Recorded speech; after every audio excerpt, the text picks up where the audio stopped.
Welcome to Local Legends, thanks to the Inside Game for active mental health. This podcast isn't about headlines or fame, it's about the people you might not see on national stages, but whose seasons, setbacks and leadership quietly shape communities over time. Local Legends explores the mental shifts and identity growth that happens throughout sport, told through real stories from people who've lived it. Because sport doesn't just test skill, it reveals response. And that's where the Inside Game lives, in the space between reaction and response under pressure. As you listen, I'd encourage you to think about your own seasons, the long ones, the difficult ones, the moments that changed you. This is episode 2. This is Shane Mobbs sharing us his journey from small town bowler to playing basketball in a national competition with the Mount Gambier Pioneers. Shane Mobbs, thank you for your time. Welcome to the podcast, Local Legend. How are you today? Thanks, mate. So, sitting in Mount Gambier, what's it like down there? Well, today it's cold and overcast and drizzly, but just typical Mount Gambier weather at the moment. It does sound very much like Mount Gambier, doesn't it? Nah. So, thanks. Yeah, like I said, thanks for your time. Got you on here because you are, in my eyes, a local legend of sports in the southeast. So you based yourself in Mount Gambier now, originally from Naracoorte. Can you tell us a bit more about, growing up in Naracoorte in the Limestone Coast, moving down to Mount Gambier and chasing your basketball journey? Yeah, mate. I probably all started mid-90s, like 93, 94. Obviously, our town team was squad team guys, like playing with each other, so we entered that team in the local A-grade competition here in Mount Gambier, and we travelled down every Wednesday night, the bunch of us, and we played and we went home. And then during those games, there was a couple of us that got asked to try out for the Pioneers for the 95 season, and we come down and we tried out, and I was lucky enough to make it. Great. So how old were you at that stage? Oh, geez, 19, 20 it was. So, Yep. Yeah, I was still pretty young. Obviously, working out at the local meatworks, finished my schooling, and was really in a bind of what to do next. So it was just a great opportunity to tackle something different outside of my comfort zone, for sure. Yeah, great. And so that team, you obviously travelled from Naracoorte to start with down to Mount Gambier. Yep. Obviously, that team just wanted a bit more of a challenge, or did you just want to play more basketball, and that was the reason for going down there? Probably both, mate. We really enjoyed playing basketball with each other. Everyone was quite passionate about it. Basketball was big in Naracoorte. They had clubs up and running, so the stadium was always full. So any chance we got to play a game together as a squad team, we definitely jumped at it. So it was a great opportunity to do that. Some really great local coaches put the team together, and with other guys coming in out of the team. So it was good to play for your club on a Monday night, and then play with your squad guys on a Wednesday in the A-grade comp in Mount Gambier. Yeah, great. And so you mentioned great coaches just there, so I'll just touch on that for now. Is there one that stands out as a young bloke in Naracoorte? Oh, there's probably a couple, but I think my probably the best one for me was probably like a lot of the other young basketballers in Naracoorte, even to this date, that Glenn Matheson had a huge impact on that.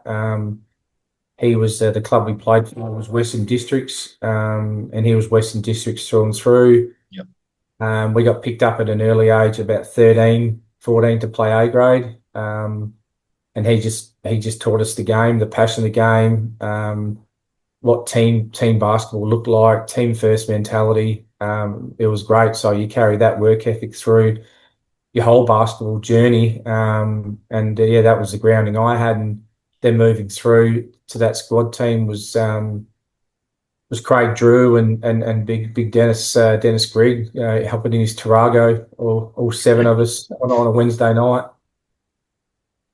Yeah, great, and heading down there to challenge yourself even further, which is great. And knowing the guys you've just mentioned, as I do growing up in the same town, I can imagine that those guys would have instilled a lot of belief in yourself and a team focus as well into you young guys at the time. Yeah, 100%. It was all about team and fun. Basketball was so much fun back then, and playing with those guys. It wasn't really about the wins or the losses. It was just playing basketball together, playing as a team, and having a laugh. Yeah, great. And so, keeping it fun at the same time definitely helps, doesn't it? Was there any other sports that you sort of had to give away? Were you playing anything else at the time, or were you just solely a basketball? I mean, obviously you're quite a tall man, so basketball is probably the obvious choice. But was there anything else that you sort of gave up to do more of the basketball thing? Yeah. So once you obviously sign up to play at that level. You train every night, and it's basically a 12-month gig. If you're not playing town team or squad basketball, you're doing something at the Pioneers level, and then obviously pre-season just rolls around really quickly. So I love playing my footy. I played all my junior footy at Naracoorte. I started to give that away and concentrate more on basketball 100%. But that was the only real sport I played. I sucked at cricket, no good at tennis. I wasn't even that good at footy, I don't reckon. So, but right. So basketball was more of the natural thing and an easy choice in the end. That was where my passion was. I think where your passion is where you focus on, and even if you're not that good, you probably think you're okay at it because you just love it. Yeah, that's true. So to start with, from going from Naracoorte down to playing Mount Gambier, but then also, as you've mentioned, signing with the Pioneers, that's obviously a pretty big thing, and I don't think anyone else at that stage had gone anywhere near making that grade at the time. And it was obviously a big thing for us, us younger blokes in Naracoorte at the time, knowing that one of us had made it onto what is technically a national competition. So what was that like for you, getting your start in there? Oh, it was amazing. It was just so surreal at the start. The trainings were so amped up, were so full on. The pre-seasons were just, I've never experienced anything like it. And then to get two quality Americans injected into your team, it was just, it's like almost like dreams are made of. But then the reality of the work had to set in, and your spot in the team. And if you wanted to move through, for more minutes, what had to be done to cement your place in that squad. But look, I'd love to go back to, because you loved it, you lived it. It was amazing fun, but it was just a lot of work. Yeah, definitely. So when you first sort of realised that you've got to almost start again, you're a junior bloke in this squad now, and then you've got to work your way up again. Did you grab hold of a mentor or any of the older blokes there at the time? Yeah, probably. The good thing for me is I travelled down the first year, so I was still living in Naracoorte, working in Naracoorte for the 95 season. And most of 96. But in 96, I was living on and off with a couple of the imports, and we started bringing in Australian imports as well from Melbourne and right. Sydney a lot. I got to share a house with those guys. So, and mid 96, I moved down fully. Signed a contract, and I had to be based in Mount Gambier, involved in all the local stuff there as well. So, I was basically the next couple of years sharing the house with Big Jason Joins and Peter Hazels, and the Americans would come into town, and they'd live with one of them, probably live with me, just to show them around and make sure I don't get in too much trouble. Just on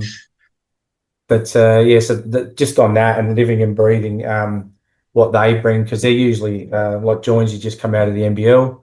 Yep. Matt Alexander was just out of the NBL, so they brought a different dynamic and a work ethic as well, an expectation of what their minimum requirement was to be a part of very, very competitive guys. Yes. Just, again, lived and breathed basketball for a lot longer than what I have, and played at an even higher level. Yes. So what sort of impact did those guys actually have on you? Did they, sort of as you mentioned, very competitive blokes and played at a bigger level. Did they obviously would have, I assume, passed down some wisdom and some even more game awareness, knowledge, and that sort of stuff on you? Yeah, 100%. Like that you touched on, you go from being the big fish in a little pond to being the small fish in a bigger pond. And living with guys that played the same position as what I did, like learning from Big Jace, was amazing. He's such a good guy, all round, on and off the court. We're really close, even to this day. We only passed away a year or so ago, but he was huge for us, and the likes of Big Matty A and the other big fellas that come through, because you're competing for that position as well. But you help each other, because there's only 10 of us or 12 of us on that team, so we're a tight knit group. So on the court, we want to take minutes away from each other and get better and win basketball games, but off the court, everyone was very, very close. Yeah, great. And it turned out to be quite a successful team in those few years. Am I right? When I first got there, it was probably it was a massive change in regard for the Pioneers. Mark Lampshire, the long-serving coach, had just retired. Their core group of Americans and Australians were finished their career with the Pioneers. So it was the first time they brought in a new coach from Melbourne.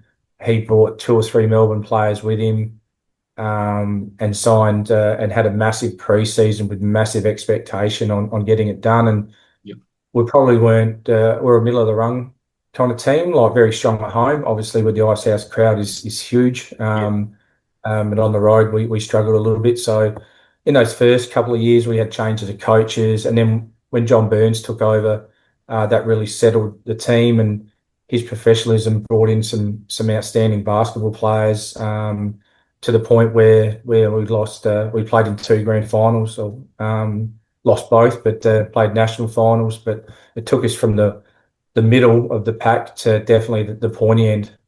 Yeah, great. So obviously got to grand finals, didn't quite get the wins, but as you just said, national competition, and to get that far is obviously a big accomplishment in itself. Did you think there was any sort of extra pressure on you guys during that time at all, because of the 100%. expectations? Yeah, Mount Gambier supports the Pioneers in the areas, does so well. The expectation to build and keep building and winning, and they just wanted that championship so bad, and they deserved one. And to fall just short was heartbreaking, not just for us as a playing group, but for the community, because you're just so close to getting it. And I remember we flew to Hobart for the grand final, and we played them, lost by, I don't know, 3 or 4, 2, 3 in the end. And the Hobart Stadium was just pumping, and we lost to Hobart, and we flew home, and the upset locals, were really feeling for us, and just makes you want to get back in the gym and keep working and try and get over the line. That's why I think in 2003, when the Pioneers won their first one, it was such a big deal. People just don't understand that the journey that you're on to win that so hard. Yeah. Obviously, not just one season's worth where you win it. There's a lot of years worth of pain and suffering before that, which obviously you were a part of. Were there sort of games or moments or things that you can recall your own personal sort of pressure and big moments where things seemed to be seemingly right on your shoulders? Yeah, I probably played most of my minutes or games on the road. Only because we were backing up the next day, or 1, 2 games, 3 games. So resting guys and injuries and things like that was huge. So I played a lot. I love playing against Ballarat. I probably some of my best games against Ballarat. So they had some outstanding Americans. They were top. They were just so. Crowd was very Mount Gambier. They're very big, very vocal, big country towns. And they support us. So I love playing against those guys. Those 2 grand finals, the one in Hobart was I've never seen anything like it. So many people, so many Mount Gambier people that flew to Hobart to watch it, was just outstanding. But the games at home, you know, the opposition would often talk about, you know, how loud the Icehouse crowd was. In my first year, we played in a triple overtime game in at home, and it was just phenomenal. I've never heard a crowd scream and yell, and because they're right on top of the opposition as well, it was very intimidating for them. I think they're quite happy that they've moved to Wallunda Right. multi-purpose stadium. It's a beautiful stadium, but it's just not as intimidating as what the Icehouse is when it's full of Mount Gambier people. Yeah, right. And look, from an outsider point of view, it's easy to say, well, you know, it's how massive can that really be when it's only a country version of national basketball. Basically, it's easy to say that and think that, but it's all relative, isn't it? And as you said, the Mount Gambier people are very passionate about their local teams. So I can fully understand exactly how loud and crazy some of those games would have been for you. Oh yeah, and so much fun. You know, to get a win at home, and the next that night, or when you go out, or the weekend, you know, everyone's a buzz. Yeah, And when we made those finals, you know, everyone wanted to talk to you, everyone to say well done, good luck. You know, it's just great times. yeah, yeah. So in those times, did you feel yourself sort of change at all mentally, as far as, you know, learning lessons and any sort of turning points that made you sort of give you any light bulb moments or anything like that? Yeah, I think as you mature up too, and you realise there's a responsibility to it, not just at a pioneers level.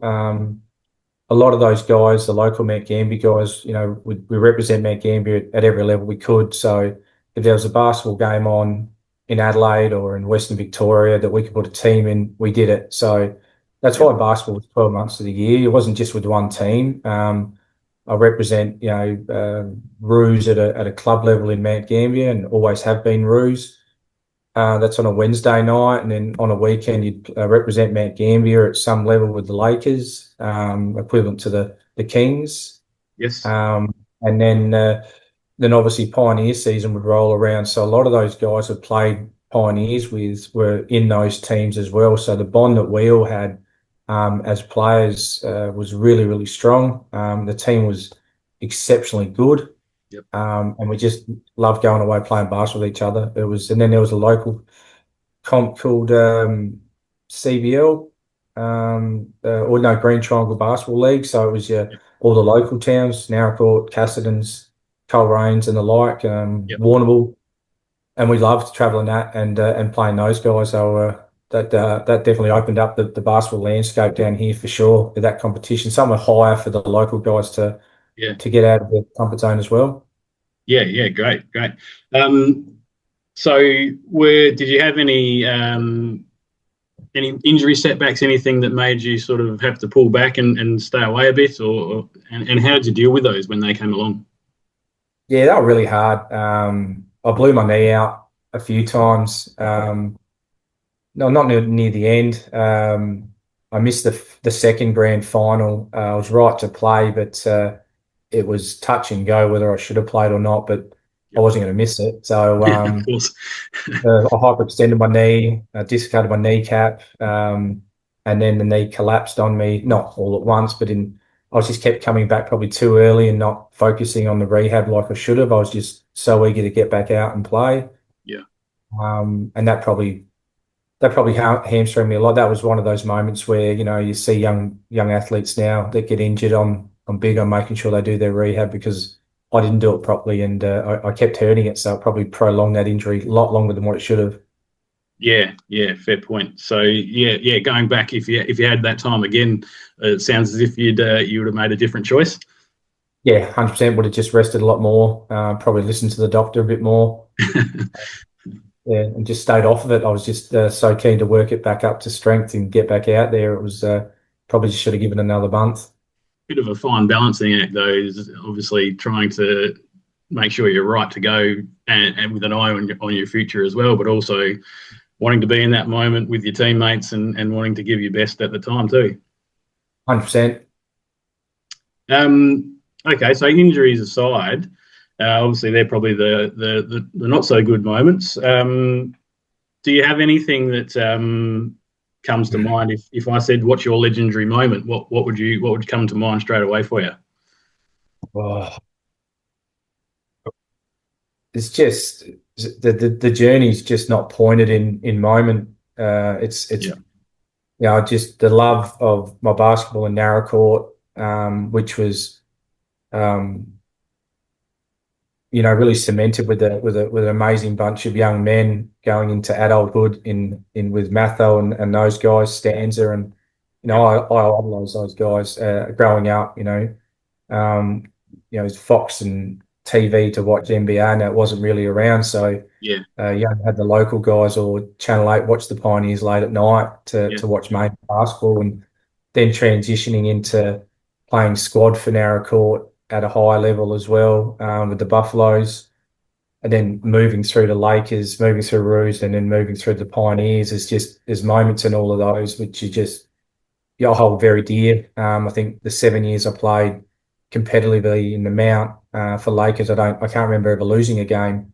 To be honest, that's how tight that group was. Wow. And how much fun it was to be around. But I think the enjoyment for me probably come down to team success and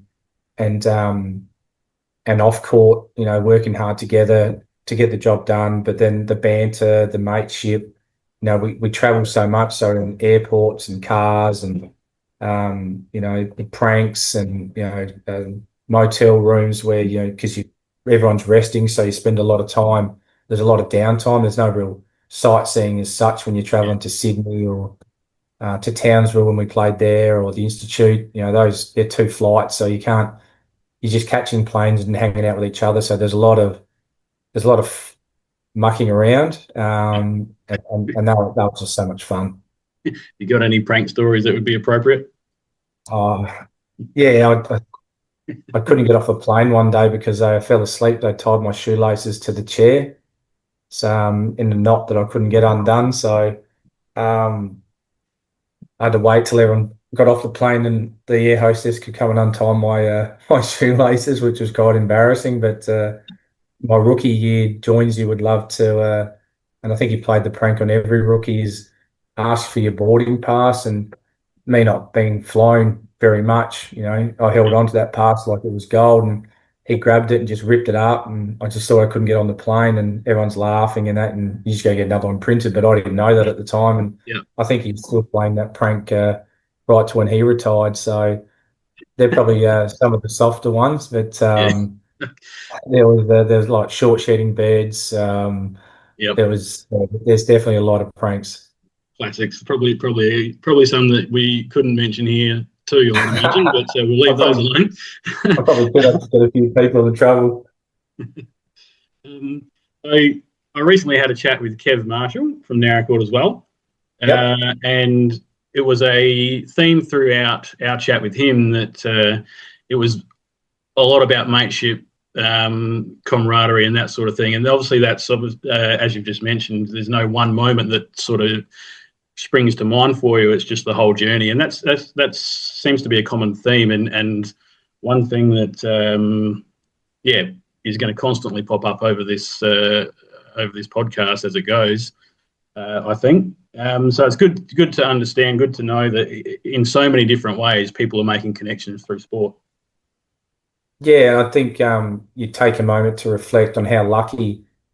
I didn't realise it at the time. We were in Narracourt to have such amazing sporting facilities through soccer, tennis, netball, footy clubs, the basketball stadium and the hockey's so popular as well. Yes. But the people involved there really care and they want the best, and so they put the time and effort into coaching these young basketballers or soccer players as such comes through. So if you have a look at some of the talent that's come through Narracourt that have gone on to do amazing things, it really starts at that level.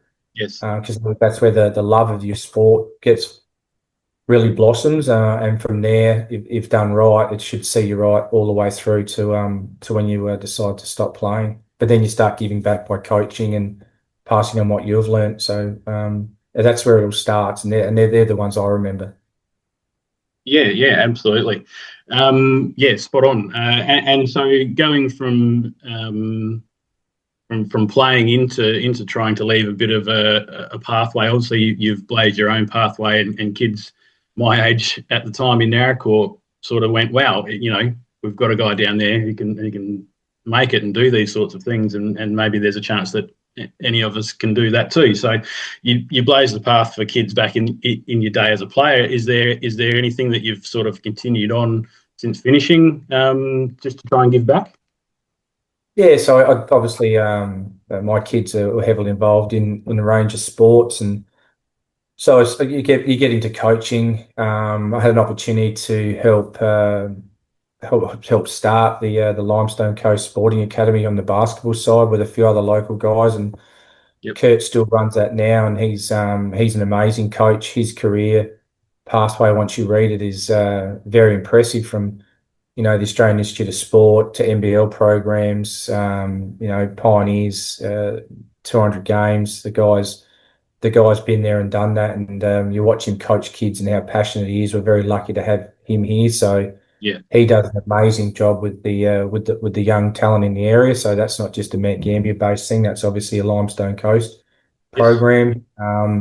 So I help out there where I can. Obviously, then I coach the local A grade team still. Well, we're not too great, but they definitely get out and have a crack. So, and just trying to teach those guys.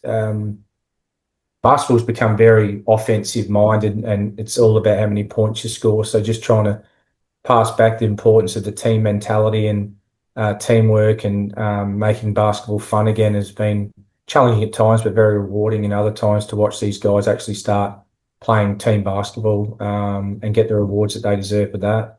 Yeah, fantastic. Yeah, that's a good philosophy, I think. And I think you're right. Basketball has become very offensive minded. Switch the NBA on, it looks like a 3-point contest most of the time. And Yep. so, yeah, good to be able to bring it back to some good team basketball, I think. Yep. So just some quick ones now. We'll jump into those. A bit more broader. Yes, all-time sporting hero. Who is it? Yeah, I can't go past Michael Jordan. Yep. He's the GOAT. He's the best. His work ethic and his work rate and team first mentality it still shines to this day. Absolutely. And again, another theme that keeps popping up. He's obviously influenced a lot of people all over the world, that man. Yes. So could be you, could be your team, could be anywhere in the world, any other team, any other time. Your all-time favourite sporting moment. Oh, geez, you got me on that one. A bit of a sports nut. The Socceroos win in Australia a few years ago was amazing. Yep. I think everyone's on the edge of their seat when that happened. I love watching the Aussies succeed in the Olympics and those moments, in the pool. Yes. Kieran Perkins' gold. There's just so many. Anyone that comes from the underdog to win, I just celebrate. I think it's fantastic. Even to the local guys now, you see them running around on a footy field or on a basketball court. You're always cheering them on, but it's probably just one of those big pointed moments on the big stage where the Aussies have got up, and they just weren't meant to. I think that's what, as Australian sports people, you just love to see and love to do. Definitely heavily watch the Boomers and what they do. Yes. So it's exciting to see what they're about. But yeah, I don't really have one. There's just so many when you watch so much sport. Yeah. Yeah, there's a lot to pick from, isn't there? When you Yeah, mentioned the Aussies as underdogs in the Olympics, the men's relay, I think it was 2000. yeah, Liam and Thorpe and those guys, and they beat the Americans and weren't meant to. That one sprung to my mind when you said that. Yeah, good moments for sure. So, some advice to your younger self. If you could go back and give yourself any advice just to make things a little bit easier or different for you, what would you say? Give up smoking earlier, Shane. You're an idiot.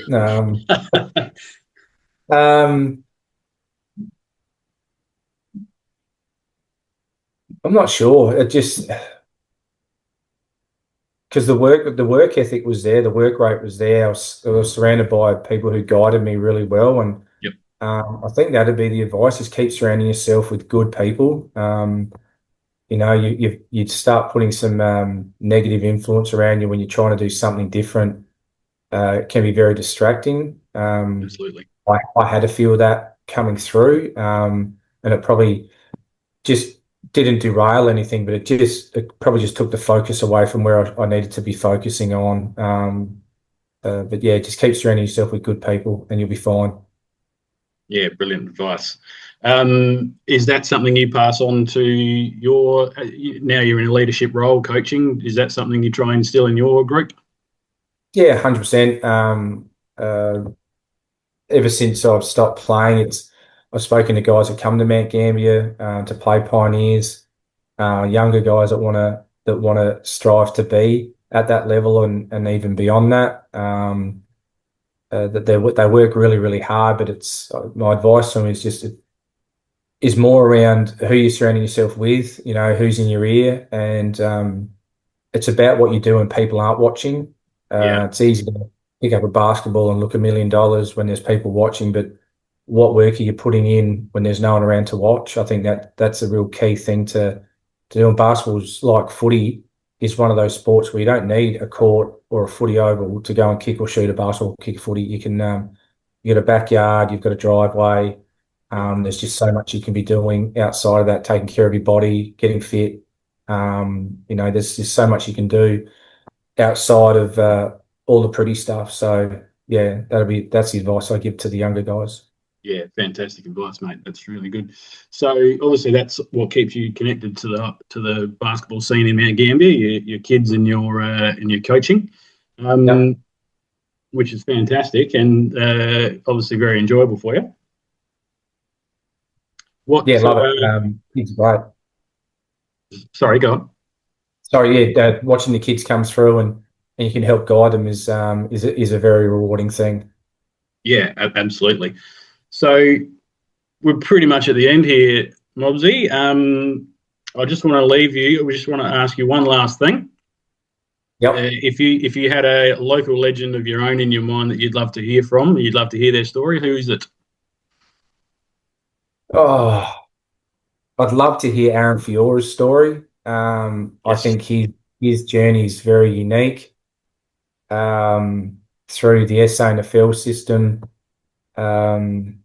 through to the AFL system, he was drafted quite high. So the pressure on that young fella, he's an outstanding young bloke. I played a lot of basketball with him, and I was when I lived in Naracoorte and played basketball for Naracoorte. He was the junior coming through, and just such a great young man with a great family. And I'd love to hear like his story through. I think, and even his younger brother Scotty had a pretty decent crack at footy as well. So yeah, Yeah. that'd be a good one. Massively talented family. I Yes. do concur. And yeah, you're right. His story would be one worth hearing, and we'll do my best to try and get him on because that's a great idea. So again, thanks, mate. I appreciate your time. No worries. And yeah, go well with your coaching and everything else that's coming your way, mate. You are a local legend of the Limestone Coast. Good to hear from you. Awesome. Thanks, mate. Thanks for having me on.